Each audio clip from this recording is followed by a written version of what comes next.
parlementaire chargé de réviser la Constitution sont des affaires qui seront tranchées par le tribunal de l'actualité de ce soir, dont j'ai la charge de présider. Vous l'aurez certainement soupçonné.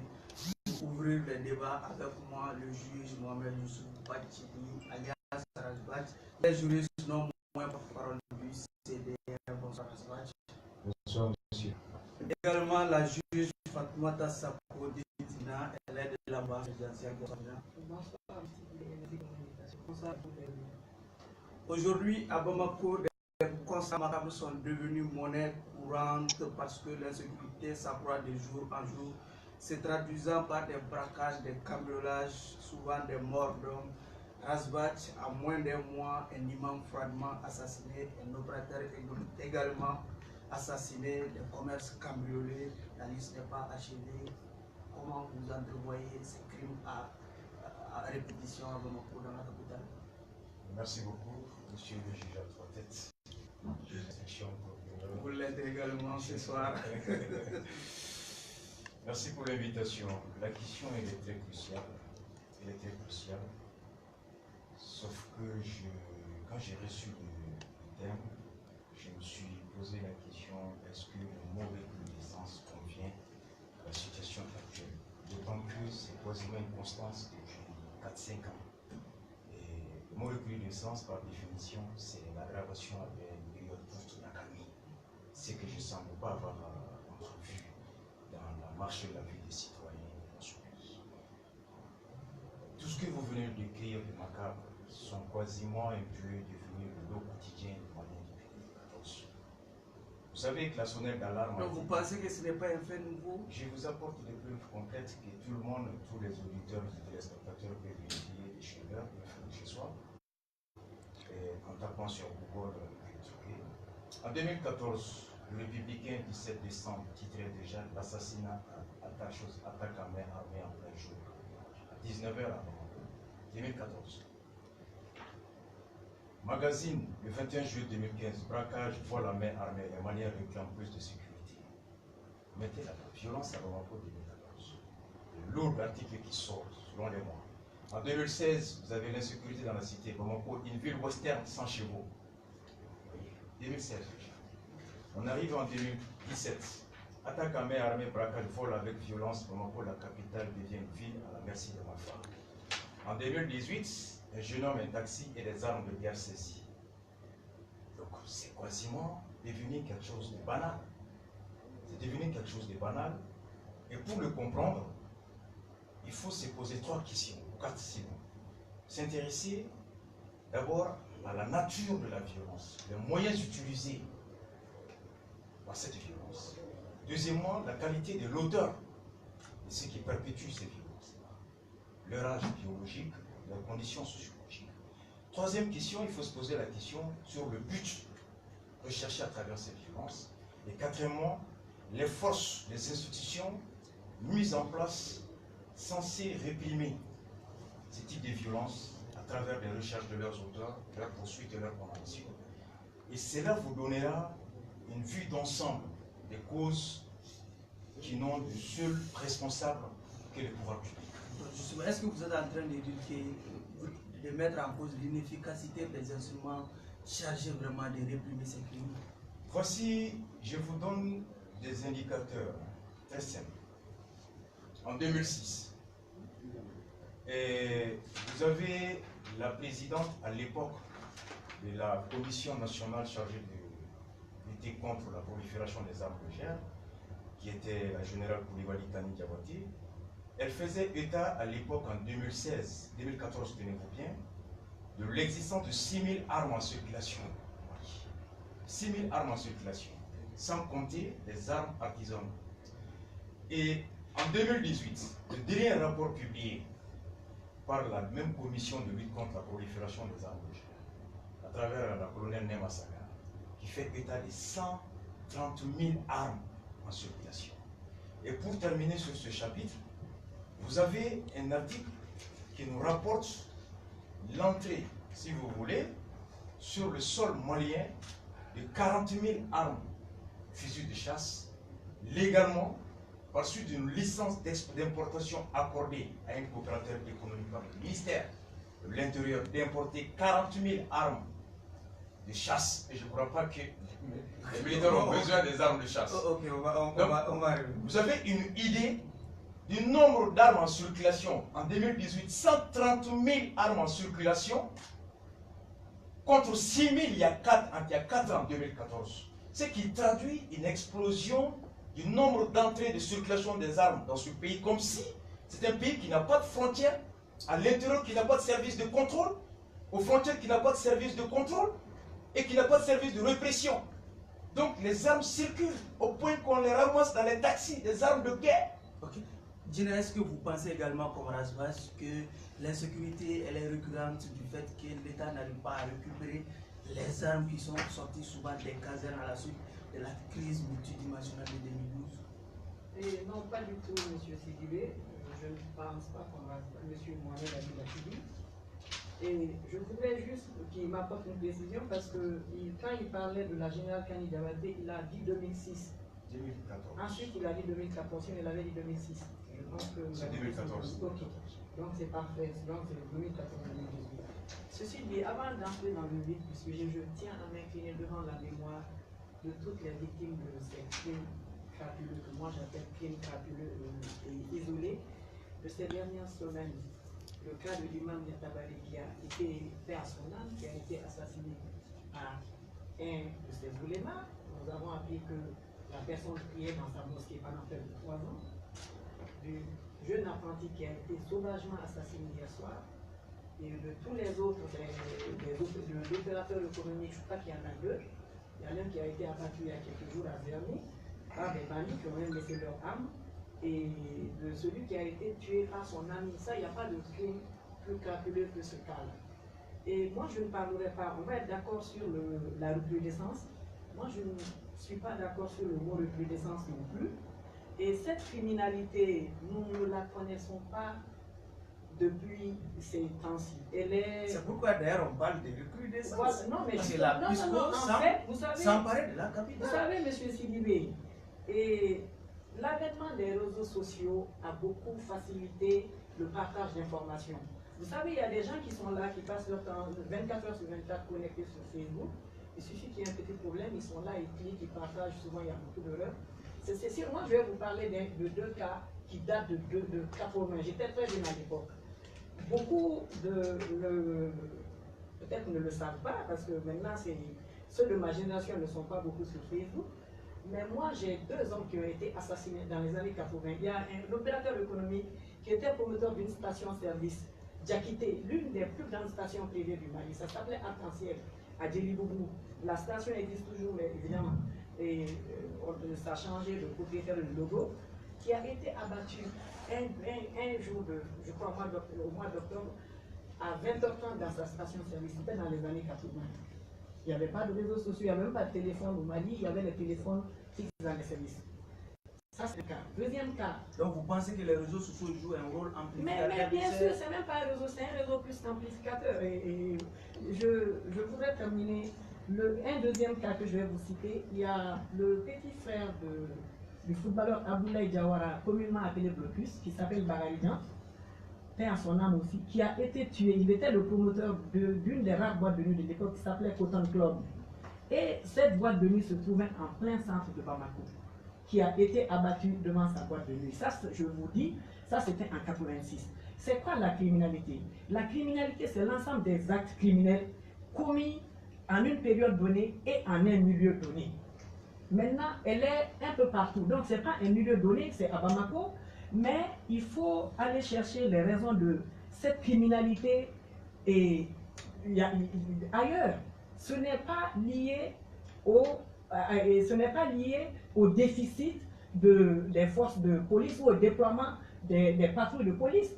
Et dites-moi, vous voulez qu'un commissaire soit dans le Sotrama où le jeune a été abattu et au fragment égorgé hier soir?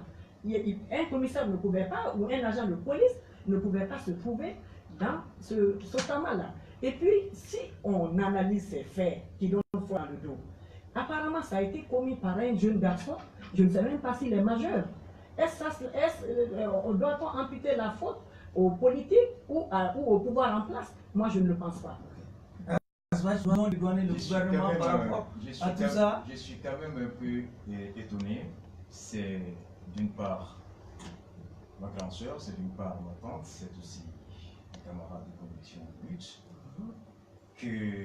qu'on puisse dédouaner l'état de la psychologie criminelle des citoyens. Vous savez, c'est un domaine très très spécifique, la criminologie. Il y a plus que la psychologie criminelle, qui est étudiée dans les universités par des sciences qui s'appellent la psychologie, la psychanalyse, la sociologie, qui permet au pouvoir public d'appréhender les modifications, les mutations sociologiques susceptibles de provoquer, d'entretenir et d'amplifier le profil criminel dans une société. Il est du ressort de l'État comme un enfant. Nous, quand on était jeunes, je suis très jeune, plus jeune par rapport à elle, mais quand on s'est bagaillé et que le sang jaillissait tout de suite, c'était fini la bagarre dans notre enfance. Quand il y avait mort dans une rue, on y passait plat. La plus forte raison d'accompagner les morts au cimetière. Mais aujourd'hui, les enfants se font des selfies dans les tombeaux. On s'est habitué avec le sang, il n'a plus d'impact sur nous. On va vers la banalisation. Justement, ça interroge le sociologue, ça interroge le psychologue, ça interroge le psychanalyste. D'accord? Je vous donne des faits. Vous avez parlé des policiers. Je vous cite les policiers, pas moi. Voici ce que les policiers vous disent. En 2016, une rencontre tenue par les syndicats des policiers, qu'est-ce qu'ils vous disent? Ils vous disent que les charges, ils disent que les policiers qui doivent prendre en charge les frais, les enquêtes ressortent que seulement une dotation de 10 litres de gasoil est prévue pour effectuer les patrouilles et les rondes de la police de 10h à 6h du matin. Les policiers n'ont que 10 litres de gasoil par jour. C'était en 2016. D'accord? Ils vous disent plus loin quoi? 90% des ordinateurs appartiennent aux policiers et 10% restants appartiennent à l'administration sont pour la plupart obsolètes. Même les véhicules, ils n'en ont pas. Je suis au courant de beaucoup de conditions de vie. Ça, c'est le cri de cœur des policiers. Je vous amène encore. Voici pour vous expliquer comment une société peut se transformer en une société criminelle. Vous avez le facteur des stupéfiants là-dedans. Le Mali en 2018 a pu comptabiliser 32 091 comprimés de trapanol. Vous savez c'est quoi le genre de médicament ça? Il est prescrit. Je ne suis ni pharamacien ni psychologue. Vous êtes venu à un débat censé avoir les éléments de réponse. Elle va réagir. Le trapanol est un comprimé qui est prescrit à ceux qui font la folie. Il stimule la violence, ça les calme. Ok? En 2015, source Direction nationale du commerce et de la concurrence, 3 milliards de francs CFA ont été la valeur d'alcool importé. En 2015, 4 milliards. En 2016, 5 milliards de chiffres donnés au niveau de la direction. Vous savez, ça s'explique par quoi? C'est la faillite de l'État. Je vous avais expliqué 4 éléments. Si vous me donnez 4-5 minutes, je vous explique. Ça permettra. Elle va réagir d'abord. Ça arrive. Mais c'est comme ça que le débat peut se situer. Okay. Je vous ai dit que pour comprendre la violence, ça allait nous permettre de bien comprendre. Il faut citer sur la nature des moyens utilisés. L'âge et la situation sociale de l'auteur de la violence, le but recherché à travers la violence et les conditions des hommes en charge de réprimer la violence. Si on s'interroge sur les premiers points, on a parlé des moyens utilisés. Du bâton, on passe maintenant aux armes de guerre. Violence. De 3h du matin, c'est à 19h. Ça indique le degré élevé de la criminalité. La qualité, l'auteur, il se situe entre quelle frange d'âge? 18 à 35 ans. Faites une statistique dans les commissariats. C'est des jeunes. Et pourquoi? C'est des jeunes qui font ça. C'est dans le but que vous avez la réponse. Le but, il est économique. Il vise à quoi? À se procurer des biens marchands commerciaux, économiques. Et cela traduit le chômage. Vous avez combien de chômeurs? Statistique de la Banque mondiale. 200 000 chômeurs par an. 1 million en un quinquennat. Et lui, son président a dit que je promets 200 000 emplois en 5 ans. 200 000 moins 1 million, ça veut dire qu'il laisse 800 000 chômeurs en un quinquennat. Ces 800 000 chômeurs vont vivre de quoi? Avec à leur portée 130 000 armes. Madame. Est-ce que vous pensez, comme Rasbach, que les jeunes qui commettent ces crimes-là sont à la limite des laissés pour compte, ou, s'il vous plaît, où le gouvernement ne dote pas assez la police des matériels adéquats pour combattre ces crimes? J'ai des bons chiffres ici que je vais vous donner qui sont basés sur des éléments réels, ce n'est pas de la fiction. Mais je voudrais déjà vous alerter sur le temps de parole. Il faut que M. Batili comprenne qu'il n'est pas dans un de ces monologues futiles. S'il vous plaît. Non, parce que je veux avoir droit au même temps de parole. Allez-y. Et je vous assure, vous aurez le même temps que vous jouez M. votre rôle de Batili. modérateur. Ceci dit, il a cité le nom d'un médicament que je n'ai pas bien saisi. Tramadol. Non, c'est pas ce qu'il a dit. Moi, j'ai écrit tramadol ici, c'est pas ce qu'il dit. Il a dit trapadol, quelque chose comme ça. Il peut le dire. Allez-y, c'est Moi, moi je qui lui ai posé interroge. la question, voilà. Donc, il a déjà fait le tramadol, il parle de stupéfiant, c'est très bien. Il aurait dû maîtriser le nom du tramadol, qui est un calmant, tout simplement. Chacun peut faire la recherche sur Google. Ici, le tramadol est un calmant. Donc vous êtes médecin maintenant? Non, mais je le sais. Je peux tomber malade. Je n'ai pas dit que je ne suis pas pharmacienne. J'ai dit que je ne suis pas pharmacienne. Vous savez, Vous êtes monsieur, du corps alors? vous savez, Vous monsieur, savez ce que c'est que Ah, le s'il vous vous tramadol? savez, vous le savez mieux que moi, en tout cas, monsieur Batili. Voilà, allez-y au fond. Tous les malais de cette- 2091 comprimés saisis. Vous savez, monsieur Batili, S'il vous plaît. votre spécialité, c'est de dire beaucoup de contre-vérités. Mais Vous C'est avez de la dénoncer. latitude de Dis-le s'il vous plaît, répondez à ma question. Rasbach, s'il vous plaît. Non, Dis-le, s'il vous monsieur plaît, Sidibé, non. revenons à la question. Non, monsieur Sidibé, vous ne pouvez C'est pas sûr. me Est-ce que dire vous ce pensez- qu'il veut et ne pas me permettre de parler parce Est-ce que il vous a même pensez- parlé de mon président. Ok, Moi. est-ce que vous pensez aujourd'hui que la Monsieur police Batili. est dans les conditions idoines? Je vous ai dit que Pour- j'ai les chiffres ici. Ok, Je vais allez-y. vous donner. l'Office central des stupéfiants. Rasbach, s'il vous plaît, on va parler un à un, s'il vous plaît. Allez-y, terminez, madame. Et il a parlé de, vous savez, il a parlé de mon président. Il a d'abord parlé de stupéfiant, de trapateur ou quoi. C'est lui qui sait dans sa tête ce que c'est. Il a parlé de mon président. Moi, je n'ai pas un président. Il y a un président qui a été élu par tous les Maliens. On va pas encore lui- le faire, c'est Non, bien mais ça, on va le madame. faire. C'est pas parce que lui, il n'a pas voté Madame, pour pour lui. gagner du temps, revenons à la question. Mais dans ce cas, vous me regardez tous les deux, vous me permettez de S'il parler. vous Parce plaît, que terminez, oui. la spécialité de M. Batili, c'est de dire beaucoup de contre-vérités, c'est de dénoncer tout ce qui ne va pas dans le Donc pays. vous avez sans rien l'attitude de proposer. démentir. Voilà, On sans va rien- arriver aux propositions. S'il vous plaît, madame. sans rien proposer au finish. Il est dans le déni de la réalité. Il est dans l'insinuation perpétuelle. Madame, je vous donne Vous des chiffres savez- officiels. Vous savez, M. Des Batili, chiffres quelqu'un a dit officiels. que la plus grande de nos libertés est celle qui nous libère de la peur. Clairement. Vous êtes celui qui manipule la peur de nos C'est concitoyens. pas Ce n'est pas- Monsieur Batili, Aujourd'hui, c'est S'il vous plaît. l'insécurité du Mali. S'il Vous vous êtes plaît, là pour s'il vous accorder. ça fait Vous des êtes là années pour que expliquer vous- la s'il vous politique. s'il Vous êtes là pour expliquer Monsieur la Batili, politique Sabo, et Madame votre Sabo, s'il vous président plaît. par rapport à Le l'insécurité. débat n'est pas autour C'est de pas Rasbach, Batili. s'il Mais vous quand plaît. il m'interpelle sur mon président, je suis obligé de Non, réagir. c'est le président à nous tous. C'est le Ben président. voilà, de la dans ce cas, il République. faut le lui dire. Moi, j'ai les vrais chiffres ici. Vous savez l'état des réalisations du ministère de la Sécurité, de la Protection civile au titre 2013-2018. Il a parlé de 2004. Mais est-ce que le policier ne parle pas du manque de moyens, Madame Sabo? Vous savez, quand il y a eu l'attaque du Radisson, je vais vous donner un exemple concret. Quand il y a eu l'attaque du Radisson, le policier qui est arrivé, le commissaire du 14e qui est arrivé là-bas, n'avait pas de gilet ni de casque. Aujourd'hui, il n'y a pas un policier malien qui n'a pas un gilet pare-balles, qui n'a pas son casque. Il n'y a pas un gilet, il n'y a pas un policier malien. Je vous mets au défi de le montrer. Mais est-ce qu'il n'y a pas de décalage entre ce que Je me vous demande si on est appelez dans la même cette république. réforme-là et le résultat sur le terrain? Est-ce qu'il n'y a pas un décalage flagrant?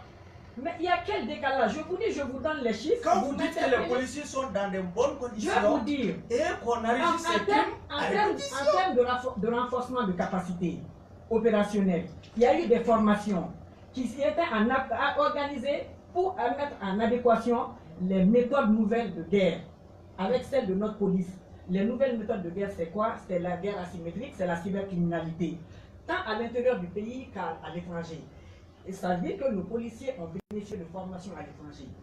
Et il y a eu l'achat d'équipements. Et il s'agit essentiellement de moyens matériels. Il y a 527 véhicules qui ont été mis à la disposition des forces de police. Il y a 46 ambulances. Il y a 286 motos.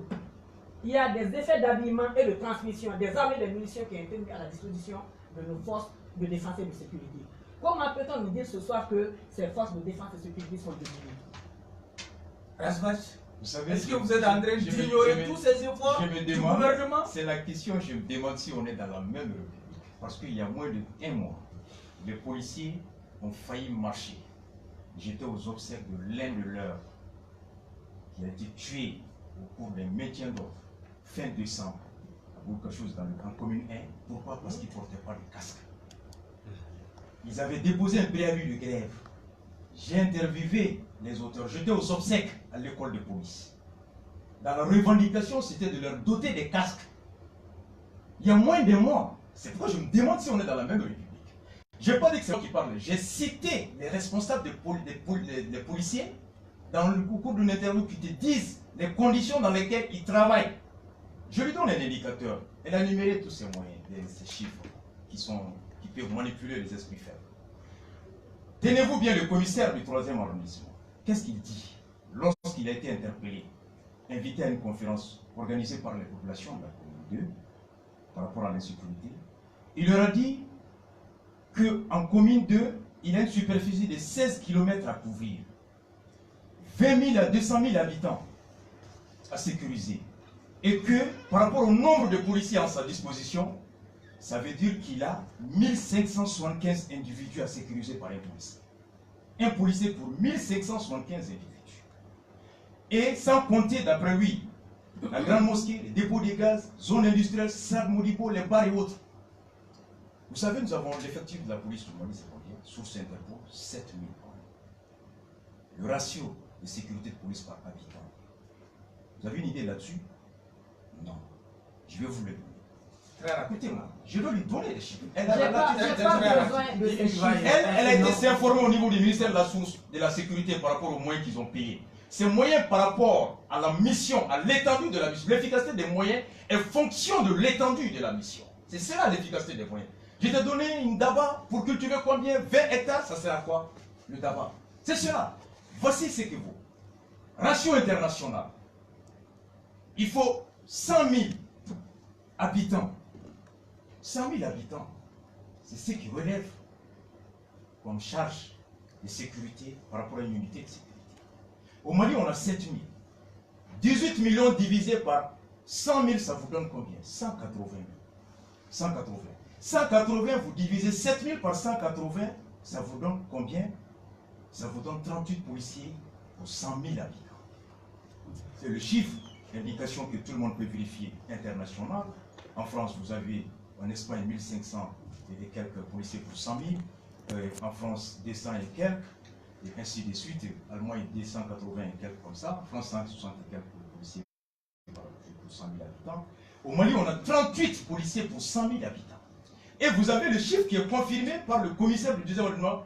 Un policier a pour mission de sécuriser 1575 habitants. Source commissaire du 2e arrondissement. 1575 habitants. Ça veut dire qu'il y a un déficit en termes de personnes ressources, il y a un déficit en termes de logistique, il y a aujourd'hui un déficit même en termes de volonté politique. Je m'explique très bien. En termes de volonté politique. Très rapidement. En termes de volonté politique. Rien que sur les policiers, moi je ne vais pas trop m'attarder là-dessus, parce que ça c'est pas tant.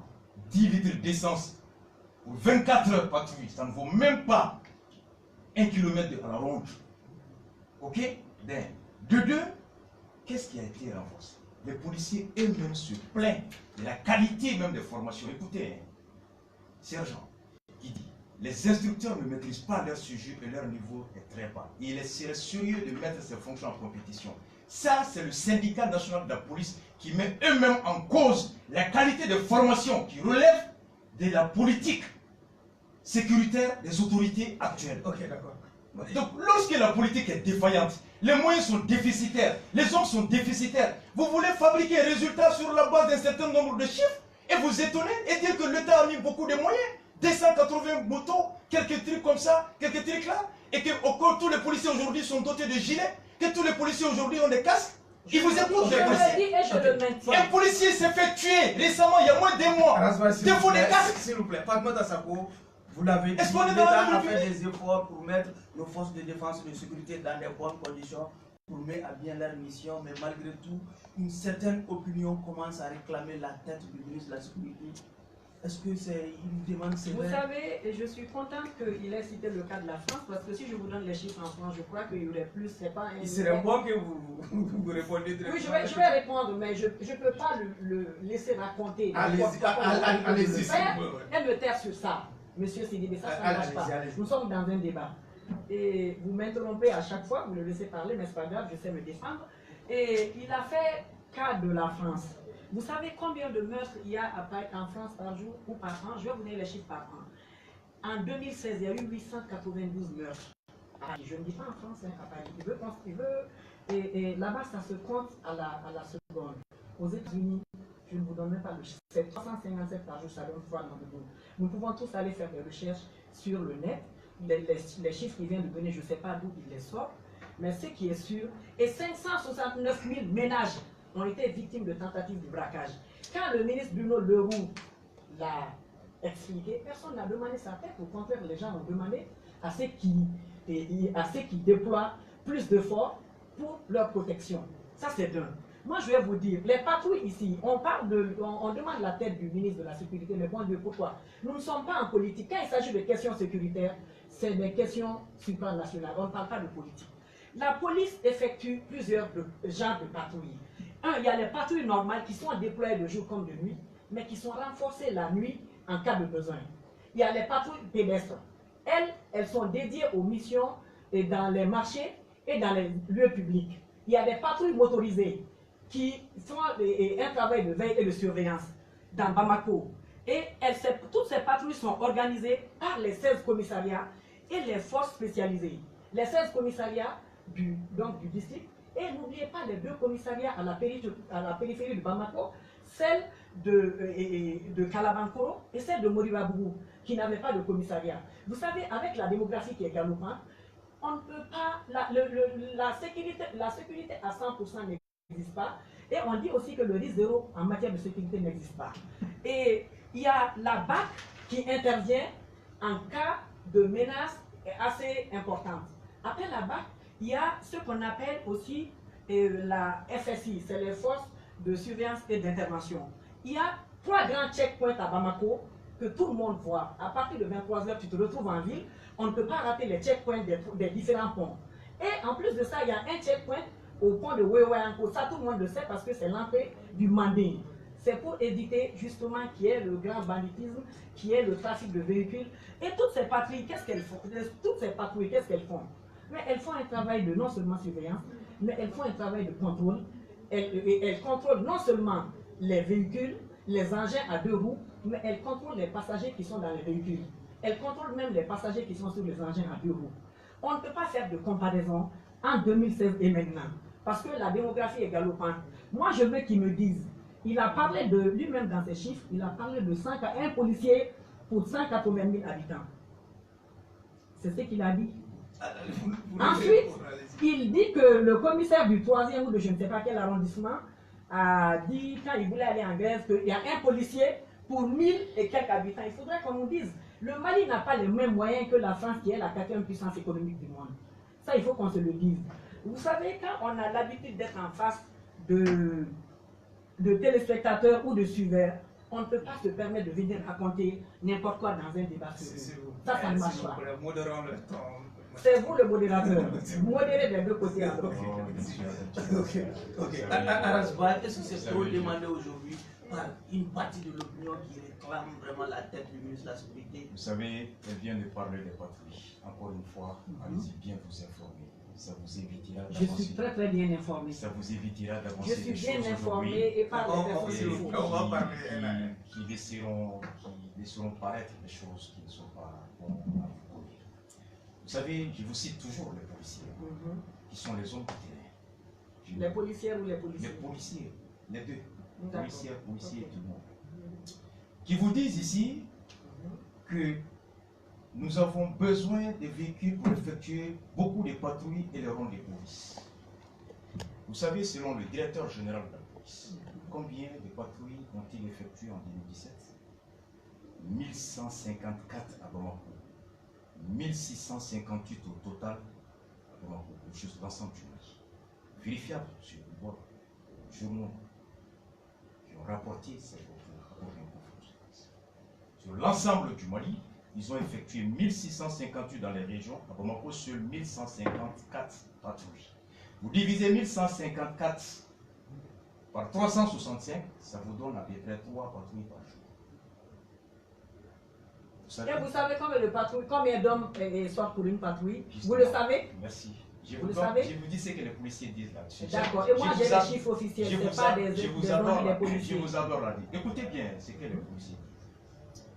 Ils disent que c'est ils disent que ceux qui n'ont pas assez de moyens confectionnent. Nous achetons même les matériels consommables, notamment le papier à déplorer en commissaire de police. Écoutez bien ce qu'ils vous disent. Ils vous disent par rapport, généralement, les véhicules qu'ils utilisent lors des enquêtes, c'est eux-mêmes d'abord. Pour ce qui concerne les équipements ou les fusils qu'ils détiennent, ils disent que les plus dotés, quand ils sortent en patrouille, seuls les inspecteurs et les commissaires ont des armes, disposent d'armes. Tous les autres. Ça, c'est ce que les policiers eux-mêmes disent. Moi, je voudrais... La patrouille. Je voudrais bien Au cours savoir... d'une patrouille, que les inspecteurs et les commissaires ont des armes. Le reste n'en ont pas. Ils demandent la dotation individuelle des policiers en armes. Je voudrais que M. Bati Donc, dise lorsqu'on me dit... citer des policiers... Mais c'est le syndicat qui parle ici. Mais je voudrais qu'il cite les noms des policiers parce que nous sommes dans un débat. C'est ce que je vous ai dit. Vous savez, il faut faire la différence. Journal Le Non, Pays, 24 novembre le pays, 2016. Excuse-moi.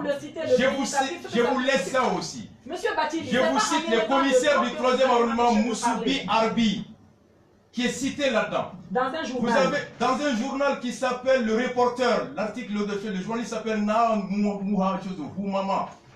Journal Le Reporter. Moi, je ne me fie pas à ce que Mais- racontent des journaux. mais c'est les journaux. Vous venez de dire un nom.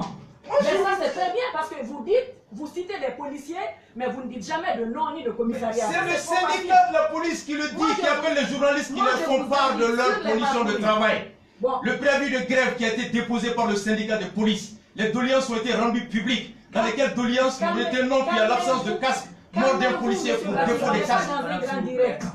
Moi je suis Saracolé, j'écris. Voilà. Ça ne veut pas dire que Je suis mon Saracolé. ton, mon ton, je le maîtrise. Mais dans ce cas, quand vous êtes en face d'une femme, et puis même si dans un débat, moi je suis Saracolé aussi. Mais je lui ai posé une question, il était content d'y répondre, mais il ne l'a pas fait. Vous m'avez parlé de la patrouille. Non, Je vous ai donné le non. nombre de patrouilles. Non. Vous m'avez parlé des Non, conditions je de vous patrouille. ai dit Les conditions de... le nombre d'hommes qui sortent pendant une patrouille. Le nombre. C'est ce qui s'est passé. Voilà. Vous savez en moyenne, vous savez en moyenne combien d'hommes sortent pour une patrouille? Mais le nombre est quoi? C'est S'ils n'ont un- pas le moyen, C'est vous qui le dites. le nombre il est quoi? Mais c'est vous qui le dites, monsieur. Le nombre est quoi? Mais c'est vous qui le dites. La police c'est le moyen. Et ne pensez pas que La ce que police vous c'est le dites, moyen. Et les moyens de la police ce sont que quoi? vous dites n'est pas parole Mais d'évangile, c'est le monsieur moyen matériel. Bacheli. Monsieur Votre police a déposé un préavis de grève. Ce que vous dites n'est pas Votre parole police se d'évangile. plaint. Se plaint du nombre de carburants qu'il leur est fourni par jour. Votre police se plaint de l'absence de gilet de pare-balles. Votre police se plaint de tout. on va parler. Et vous voulez dire que la police est On va parler, incompétente? s'il vous plaît, Que la police est dans S'il toutes vous ces plaît, conditions? s'il vous plaît, Alors on va pourquoi parler la grève? Moi, je vais... Madame C'est moi qui avais la voilà, on va parole. reprendre. Vous m'avez posé une question. Le temps joue vraiment contre nous, s'il vous plaît. Monsieur, Vous allez réagir à cette demande d'une Il y a partie 500... des associations religieuses qui demandent le retour de l'application de la peine capitale, la peine Il y a de mort. 500, S'il entre vous 500 plaît, ma et question, 800 madame. hommes. Non, parce qu'on était sur une question. Monsieur Sidibé, c'est facile, moi, de m'interrompre à chaque fois. Et vous le savez, monsieur Batini, quand il continue, vous lui dites oui, juste une minute. Loin de Si, moi, on a les loin de débats, moi. on est... Non, mais dans ce Cette cas, impartialité, je dirais ce que je veux, madame, s'il s'il vous vous plaît. plaît. Monsieur Batini, il y a entre 500 et 800 hommes qui sortent en moyenne dans une patrouille. Et souvent, les patrouilles maliennes sont accompagnées par les hommes de la MINUSMA pour qu'ils fassent leur... S'il vous plaît. Je parle des patrouilles qui sortent tous les jours Et une de le patrouille commissariat. est composée de combien de gens? Je parle des patrouilles sur Une l'ensemble. patrouille d'un commissariat d'une localité précise. Par exemple, de une la- patrouille de votre... Je parle des Une patrouille dans patrouilles. votre S'il vous commune. plaît, Rasba, s'il vous plaît. Non, je veux qu'elle me précise. Oui. Les- Eh ben, oui. vous allez- Que vous dites que vous Elle connaissez. Elle La termine, patrouille. vous allez réagir, s'il vous Les- plaît. On va parler. Lequel a donné le nombre de patrouilles? S'il vous plaît. Une patrouille est composée d'unités de Terminez, base. terminez, Peut-être qu'il y a terminez. plusieurs, Voilà. Ah, c'est ce que je veux que vous me dites. Peut-être qu'il y a plusieurs. Une patrouille part de 15 personnes S'il vous dans plaît. le commissariat. Terminez, Une madame. patrouille dans mon Je quartier. parle dans le district de C'est Bamako. C'est pourquoi. ce que Mais je la vous ai patrouille bien conduite par dit. qui? La patrouille conduite par le Vous commissariat savez, du vous 15e remarquez arrondissement. qu'on n'a pas pris la même Prenons le langue de 5e Molière. arrondissement. Quand le 5e On arrondissement ne fait parle des pas la même patrouilles, langue est-ce de que c'est Molière 500 ou on n'a pas la même maîtrise de la Je langue de vous ai Molière. posé Je une vous question. ai dit, Lorsque le commissariat de Je- votre Monsieur commune Baptiste, mène une ce que patrouille, vous n'avez c'est pas avec compris. combien de personnes? On va parler. Elle me parle de mille. Non. Oui, mais Je veux qu'elle soit assez Non, vous allez technique, réagir après. scientifique. Vous allez La réagir patrouille après. au niveau vous local. maîtrisez ni Non, moi je suis Ngolo, je ne suis pas Pierre pour maîtriser la langue de Molière. D'où la raison de bien m'expliquer. Une patrouille conduite par un commissariat local est composée à la base de combien d'hommes? Vous savez, vous manipulez la C'est facile les 500. Est-ce que le commissariat est-ce que le premier arrondissement a 500 sont? Est-ce que le deuxième arrondissement a 500 sont? Troisième arrondissement a 500 sont? Madame, terminez s'il vous plaît. Non, c'est par respect pour les auditeurs que je vais l'obliger à préciser sa pensée. Ok, madame, s'il vous plaît, revenons. Non, intellectuellement. Madame, intellectuellement. C'est moi, si vous avez une patrouille de votre commissariat est composée de combien d'hommes? S'il vous plaît, cette demande. Madame, il y a un débat partout dans le monde interactif. Vous devez être psychologiquement armé, à supporter, à tisser, préciser le nom. C'est cela un débat. Moi, je ne suis pas. C'est cela un débat. Vous savez, non. C'est cela un débat, Monsieur, madame. vous savez ce que les Maliens attendent de nous? Non, ils attendent de nous la clarté, ils attendent de nous la précision, ils attendent de nous des Je crois analyses qu'on va aller à l'autre Pourquoi sujet si vous ne voulez pas réagir. Mais comment vous voulez vous dire? Allez-y, réagissez maintenant, s'il vous plaît. À cette demande des associations J'ai religieuses. clairement qui dit, demandent- non, je termine sur mes patrouilles. Allez-y, terminez sur la J'ai patrouille. clairement parlé de plusieurs patrouilles. J'ai parlé de patrouilles pédestres. J'ai parlé de patrouilles motorisées. Et c'est l'ensemble des patrouilles qui composent 500 et 800 hommes par moyenne. Et selon les besoins et selon la situation sécuritaire. C'est vérifiable partout. Vous savez, M. Batili pense qu'il est le meilleur dans son domaine, c'est-à-dire qu'il est manipuler la peur de nos concitoyens. Monsieur Batili, vous prenez la haine, vous prenez la violence. Le plus grand apport de la haine au Mali, il est en face de moi, c'est vous, Mohamed Batili. S'il vous plaît, Mais ne pensez pas que c'est en criant. Ne pensez pas que c'est en criant que vous allez. Les chiffres à la base, c'est cela, madame. On va Maîtrisez votre souffle, maîtrisez votre émotion, laissez Batili. Et faites comme si je n'existe pas. Adressez-vous aux auditeurs, aux téléspectateurs. Donnez-leur la quintessence de la politique de l'homme dont vous êtes venu soutenir les actions ici. C'est de cela qu'il s'agit. C'est pas Rasbati. Faites comme si Batili n'existe pas. Faites comme si Batili n'existe pas. On vous écoute. Donnez des éléments. Donnez des éléments. S'il vous plaît. Donnez des éléments. Les micros sont Batili fermés. n'existe pas. Les micros sont fermés. Alors, deuxième thème de l'émission, malgré la crispation du climat politique, le gouvernement vient d'ouvrir les débats pour la révision de la Constitution. C'est pourquoi il a procédé à la nomination des experts chargés de se pencher sur la question. Rasbach, déjà quelques jours après la mise en place du comité d'experts chargés de réviser la Constitution, on entend quand même quelques grincements dedans. Certains trouvent déjà que ce n'est pas au Premier ministre de composer ces comités d'experts, c'était plutôt le rôle du président de la République de le faire. Est-ce que vous entrevoyez la chose de cette Suivant manière? la Constitution, toute initiative de révision constitutionnelle revient au président de la République. Il revient au président de la République qui, dans sa matérialisation, alors appelle le gouvernement pour conduire le projet dans l'Assemblée. Mais je ne m'attarde pas sur cet aspect qui, pour moi, je ne saurais pas, peut-être que le président, par un décret, a saisi le gouvernement pour la mise en place de cette activité. L'absence de cet acte, je ne m'aventurerai pas à m'attarder sur la forme, le Premier ministre n'aurait pas dû ou pas. Je vais directement au fond. Dans la forme, j'approuve la mise en place de ces politiques qui a manqué il y a 2 ans, quand on était avec elle à Ante-Abana.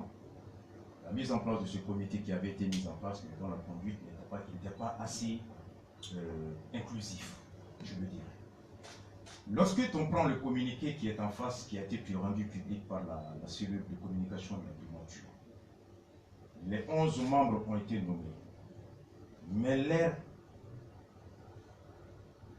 canevas seront définis par 2 pôles composés à la fois technique, les partis politiques, la société civile et les experts de l'autre côté, et les TDR, les sujets sur lesquels ils vont être amenés à se pencher là-dessus, qui sont bien énumérés, les orientations, la modification de la loi électorale, les projets de loi organique, le chronogramme de consultation, les projets de textes portant création de circonscriptions, ainsi de suite, sont très bien. Ce que j'ai beaucoup aimé, dans la forme qu'on trouve un cadre de participation de la société civile, de toute la classe politique là-dedans, ce qui permettra à chacun de dire ce qu'il pense, quelle partie de la Constitution souhaite-t-il qu'il soit modifié, par quoi et pourquoi. Et donc, ce qui m'a le plus agréé, c'est que lorsque vous lisez le texte à son entame, vous dit que la société civile et les partis politiques auront pour mission de valider les propositions que le comité d'experts va soumettre. Au fait, ça veut dire que c'est eux qui allons animer le débat, et c'est eux qui vont aussi encadrer les experts, et c'est eux qui vont par la fin aussi valider les propositions que les experts élaboreront à l'issue des débats et qui auront été menés par les partis politiques, les sociétés civiles et tout le monde. Donc le pouvoir de validation qui revient au Conseil national de consultation est quelque chose qui pour moi est gage d'inclusivité, est gage de participation de tous au débat. Encore qu'ils soient franchement animés de bonne volonté. Encore que le mécanisme de participation et de conduite puisse être assez transparent, puisse être assez inclusif et puisse être animé de bonne foi pour que nous ne tombions pas dans quelque chose qui s'appelle un peu de la suite du superflu, de quelque chose de superficiel. On a mis juste la forme d'inclusivité, mais au fond, on a mis les moyens pour verrouiller afin que ça puisse aboutir à son but. Okay. Donc, il revient à chacun, à l'intérieur du débat, de veiller à ce que ce qui a été mis dans la forme puisse être conduit dans le fond, afin que ce qui ressortira puisse refléter l'adhésion ou la volonté de l'ensemble de la classe politique et de la société civile. Okay. Ça, j'agrée à la forme. Ok. La question de qui devait composer le comité d'experts, un débat inutile? Oui, comme il l'a si bien dit, M. Mohamed Batili, moi je pense que c'est un débat inutile et puis c'est un débat qui est dépassé. Il l'a dit, sauf ce qu'il n'a pas dit, que l'initiative de la révision constitutionnelle appartient au président. Ce qu'il n'a pas dit, l'initiative de la révision de la Constitution appartient concurremment au président et au Parlement, c'est-à-dire aux députés. Et je pense que cela a été respecté. L'Assemblée, le président avait saisi l'Assemblée avant de demander d'instruire au Premier ministre de commettre le comité. Donc moi je pense que ça c'est un débat inutile, vu que le comité semble-t-il être inclusif selon ce qu'il a dit. Donc ce débat n'a pas de sens pour moi. Donc vous pensez que c'est un comité inclusif? Il y a des gens quand même qui pensent que des experts comme Daba Diawara et des constitutionnalistes comme Brahima Fomba devraient quand même siéger dans ces comités pour garantir, si vous voulez, pour prendre en charge les déshydratats des Ante Abana. Vous savez, M. Sidibé, il n'y aura jamais assez de, comme vous dites, d'inclusivité ou de contentement autour de la mise en place d'un comité, même s'il était élargi à 1000 membres.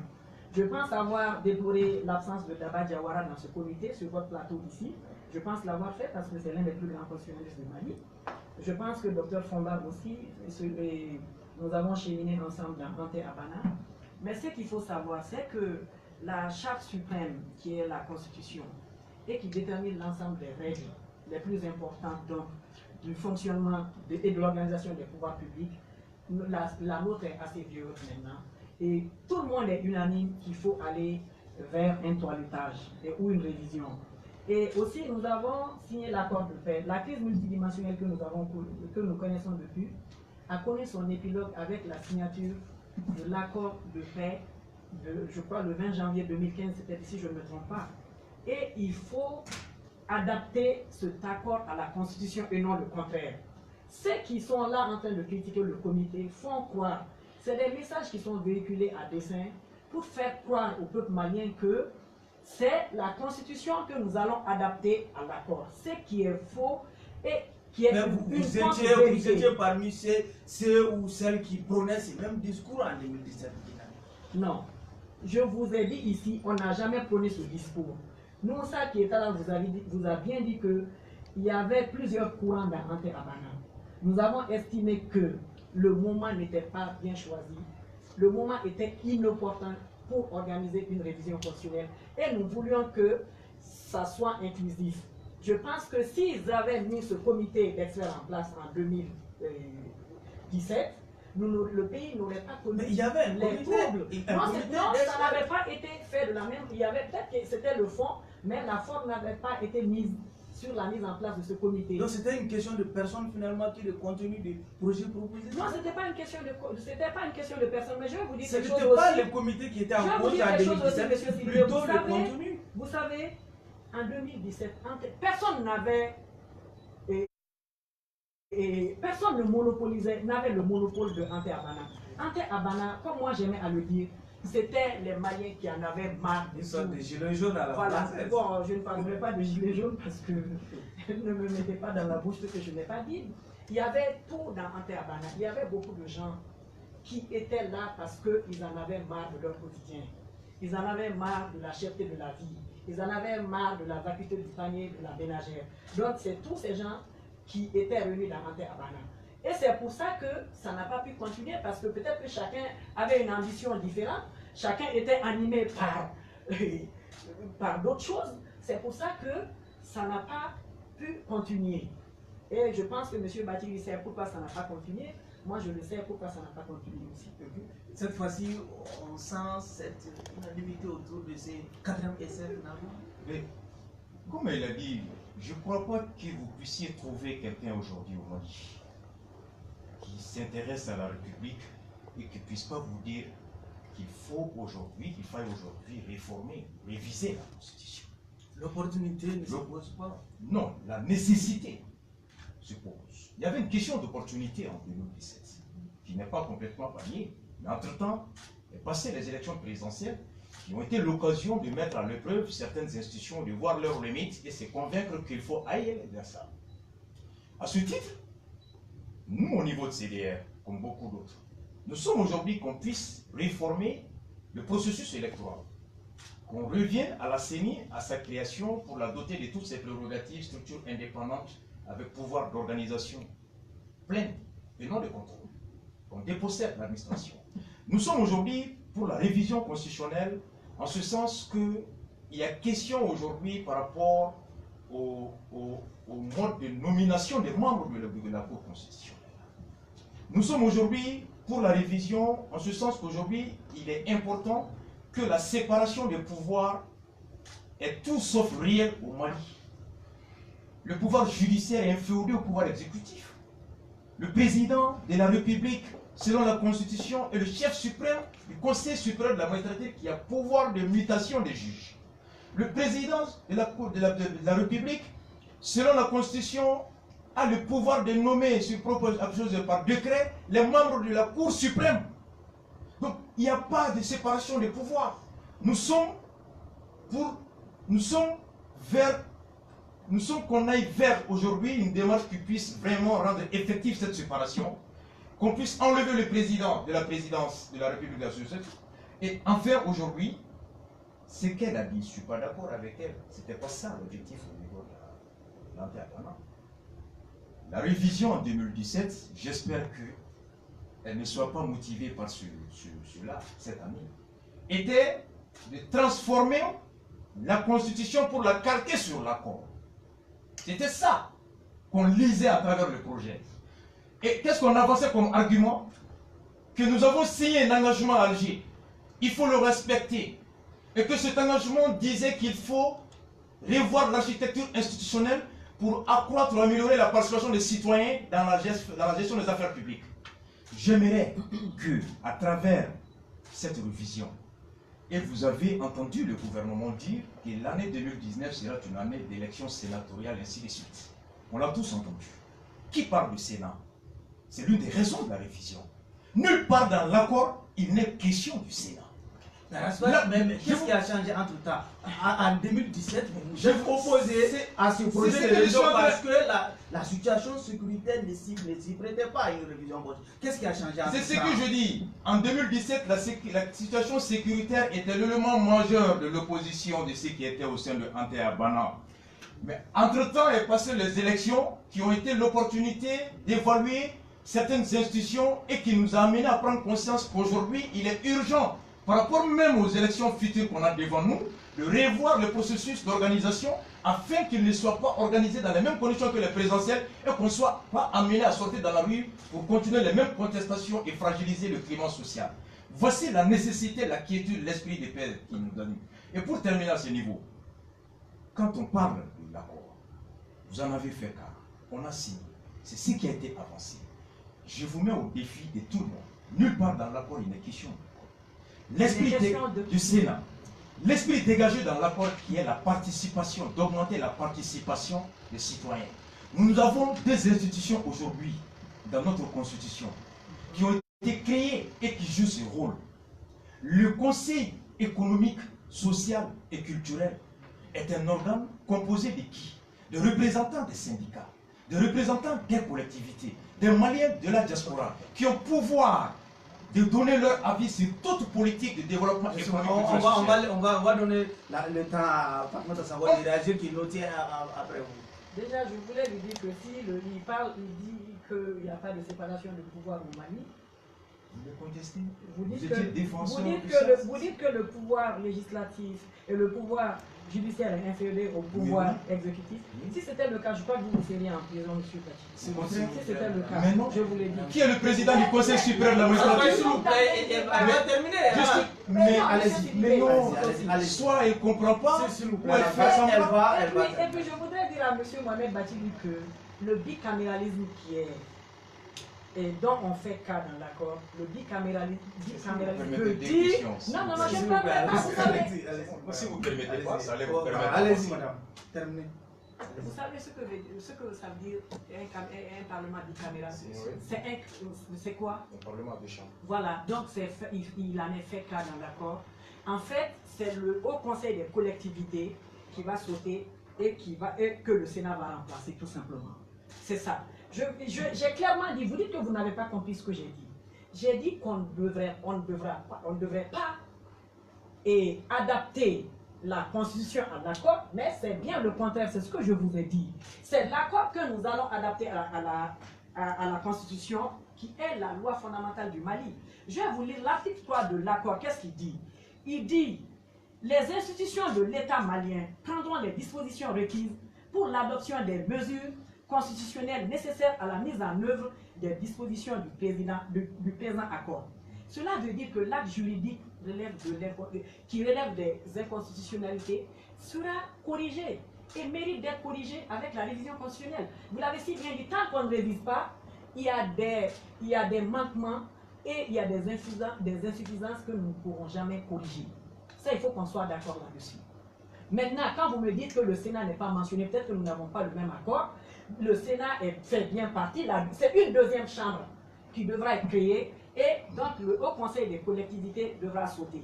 Par contre, là où vous avez raison, il y a une violation flagrante à l'article 102 de l'accord, donc, qui dit il y a l'article 6 de l'accord viole l'article 102 de notre Constitution, qui dit que les membres du Haut Conseil des collectivités assurent la représentation des collectivités territoriales.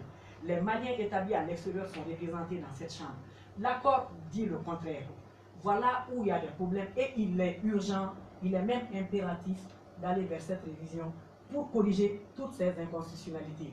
Voilà pourquoi, l'une des raisons pour lesquelles, comme vous l'avez si bien dit, vous avez tiré des leçons, peut-être des manquements liés à l'élection présidentielle. Nous qui sommes en politique, nous avons aussi des avantages qui sont liés, ou des inconvénients et avantages même, que nous voulons corriger et qui seront pris en charge par une révision constitutionnelle. Vous savez, là où on peut... Un document juridique, vous avez parlé de nécessaire. Nécessaire veut dire que ce qui est faisable, ce qui est faisable, on le fait, ce qui n'est pas faisable, c'est cela nécessaire. Vous savez, un document juridique comporte un plan. Vous avez en tête le préambule, le dégage de l'esprit. Le reste du corps sont des moyens pour pouvoir atteindre l'esprit dégagé dans le préambule. L'accord qui a été signé, il dégage un esprit clair, au-delà des principes d'intangibilité, tout ça, la forme républicaine. Il s'agissait de problèmes de gouvernance qui s'est traduit par l'exclusion, selon certains, de la gestion des affaires qu'il faille aujourd'hui reconsidérer à travers le remodélage de l'institution et de l'architecture institutionnelle. L'esprit étant tel, le reste du corps fait des propositions. Il revient, selon la Constitution, le contexte politique, de voir qu'est-ce qui, parmi les moyens, peut être apte à pouvoir atteindre l'objectif. Et je cause comprendre que les gouvernements en son temps ont estimé que pour renforcer la participation des citoyens dans la gestion des affaires locales, régionales et nationales, il faut ajouter au Conseil économique, social, au Haut Conseil des collectivités, à l'Assemblée, une autre chambre, le Sénat. On dit, ok, c'est un moyen de plus de participation des citoyens. Mais à quel coût? Encore, il faudrait qu'on ait évalué et arrivé à la conclusion que le Haut Conseil des collectivités et le Conseil économique social ont failli, d'où l'exclusion de certains dans la gestion. Qu'on soit amené à la question, à la réponse que nous disposons des moyens, même s'il n'y avait pas de déficit, de pouvoir le faire. Vous adoptez, vous vous arc-boutez sur le Sénat. Vous en faites une exigence de l'accord pour le passer dans l'opinion et dont les conditions avaient été décriées par l'Anté-Abana, dont le tiers avait été réservé au président dans son pouvoir de nomination. Moi, je ne vais même pas là. Vous savez combien coûte un député malien? Selon l'enquête d'un journaliste, 83 Vous savez, millions. j'ai été candidate aux élections législatives. Non, je vous le jure. Non, vous ne le savez pas. Si je le sais, Non, monsieur. combien coûte l'entretien d'un député malien? Je ne suis pas une activiste. 83 millions. Je ne suis pas une activiste. Vous multipliez 83 millions par 127 députés. Je suis une femme politique. J'ai été candidate aux élections législatives. Je vous ai écouté tout de suite. Écoutez-moi, Non, j'ai parce fini. que vous avez le malin plaisir. Excusez-moi, Je vous l'ai dit. Voilà, 30 secondes. Justement, un député malien qui coûte 85 millions, 83 millions par an. Je le sais. Quand la présidence des régimes n'a pas été capable de gérer sa dotation en carburant, quand un pays en cessation de paiement, un pays est incapable de payer 20 millions de mandats, un pays qui est à terre, banqueroute, cessation, un pays qui est accablé par le vérificateur année par année, milliards de détournés, surfacturation, mauvaise gestion. Vous voulez encore nous imposer le Sénat budgétivore au moment où Macky Sall renonce au Sénat pour augmenter la condition de vie des Sénégalais, au moment où le Burkina Faso renonce le Sénat. Alors que Dieu nous en préserve, d'où la raison de ce cadre-là qui est un débat où on va venir dans ce cadre-là, on viendra débattre pour empêcher que ce projet machiavélique, ces intentions machiavéliques. S'il vous plaît, vous l'aurez compris, on ne pourrait pas rendre un verdict vraiment ce soir. Vous ne m'avez pas donné la parole de fin. 30 secondes rapidement. Ok, 30 secondes. Vous savez, ce que je retiens, c'est que quand M. Bathily est pris dans ses contradictions, il se met en colère, il se met à hurler. Il vient de dire devant le monde entier, parce que c'est une célébrité, il a plus de fans que moi, il a des milliers de gens qui le suivent. Il vient de dire qu'on ne fait pas mention du Sénat dans l'accord. Ensuite, il dit que c'est parce qu'il est budgétivore. J'ai dit, vous avancez ça comme argument. Non, vous dites que vous ne l'avez plus. Le président le dit, vous le dites, que c'est l'accord qui demande le Sénat. Même ton gouvernement dit qu'on va organiser les élections sénatoriales avant la révision. C'est notre gouvernement.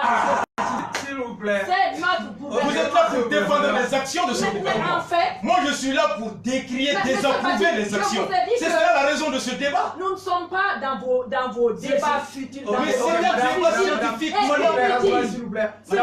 Non, c'est vrai. S'il vous plaît. C'est vous, c'est votre gouvernement qui parle d'élections sénatoriales avant révision. S'il vous plaît. Alors, ça veut dire que vous avez un projet de créer un Sénat? C'est notre gouvernement. C'est l'accord qui se prend en charge. Et vous dites que vous mettez quiconque défi de le prouver, ensuite vous dites qu'il est budgétivore. Mais quand vous êtes pris dans vos contradictions, vous prenez un micro et l'accord ne le dit pas. Et je suis désolé que vous ne le savez pas. Je suis désolé que vous ne savez même pas que le président est le président du Conseil suprême de la magistrature. Je suis désolé que vous ne savez même pas que c'est le président qui nomme les membres de la Cour suprême. Et vous dites que le petit j'ai cru savoir que vous faites un doctorat depuis. Non, je suis nul. Mais je suis désolé. Au Sénégal, on est en train d'aller vers la réforme pour enlever le président du Conseil suprême de la magistrature. En France, on a fait pareil. Il est qu'à faire ça, c'est renforcer les pouvoirs. Ok. Les deux affaires sont donc mises en délibéré. Le juge du tribunal de ce soir était Mohamed Youssouf Bathily alias Razbat. Il est juriste, porte-parole du CDR. Fatmata Sako, dite Dina, elle est de la mouvance présidentielle. Merci à vous de nous avoir suivis et au prochain numéro du tribunal de l'actualité.